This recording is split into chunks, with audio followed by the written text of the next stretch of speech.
안산시 단원구는 지난해 관내 부동산 중개업소에 대한 점검을 통해 25곳에 행정처분을 내렸습니다. 이는 3년 전인 2016년의 5건에 비해 무려 5배, 전년도인 2017년의 18건에 비해서는 38% 증가한 수치입니다. 단원구는 이 가운데 3곳에 대해 등록을 취소하고 14곳에 대해서는 1개월에서 6개월간 업무를 정지토록 했습니다. 지난 2017년도에도 4곳을 등록 취소하고 12곳은 업무 정지 결정을 내렸습니다.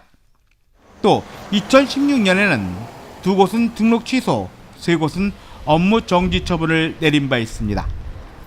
단원구는 또 이번 오피스텔 사기 분양 사건과 관련해 이날 현재까지 6명을 고발하고 1명을 수사당국에 넘겼습니다.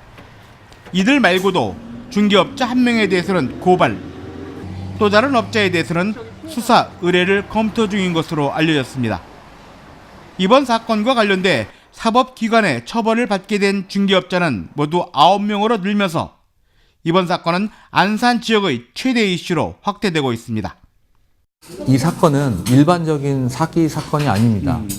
피해자만 해도 임차인 임대인에서 200명이 넘고요. 피해 금액만 해도 드러난 것만 60억이 넘습니다. 그리고 안산에 예전에 있었던 그 세월에 이어서 아주 대형 사기 사건이지 절대 간단하게 볼 만한 사건이 아닙니다. 이 외에도 이번 사건에 연관된 N중개사무소도 조사가 진행 중이며 곧 고발 조치와 함께 등록 취소 등 강력한 조치가 예상되고 있습니다. 이처럼 안산 지역 내 부동산 중개업소들의 위법행위 적발 건수가 증가하는 것은 2015년 이후 안산 단원구 지역에서 재건축 등 건축 사업이 본격화되면서 거래량이 급증하고 이에 따른 공인중개사들의 일탈 행위도 늘었기 때문으로 분석됩니다. 올해부터 특별사법 경찰 권한을 갖게 된 부동산 단속팀은 부동산 중개업자들이 불법, 탈법 행위를 근절하기 위해 불시, 수시 점검을 벌이겠다고 밝혔습니다. 하지만 이번 사건처럼 치밀한 계획과 대여금 물론 대포폰까지 동원해버린 부동산 사기 사건을 사전에 인지하기는 쉽지 않아 보입니다. 따라서 부동산 매매 실거래 가격을 등록토록 하는 현행 부동산 매매 시스템을 월세나 전세 계약에도 도입하는 방안이 필요하다는 게 관계자들의 지적입니다.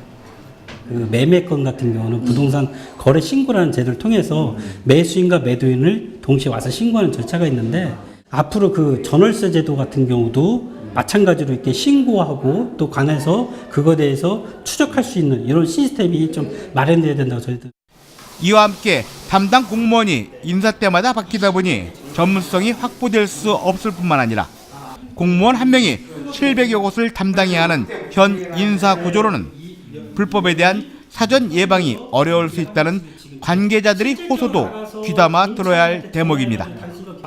TV브로드 뉴스 심재호입니다.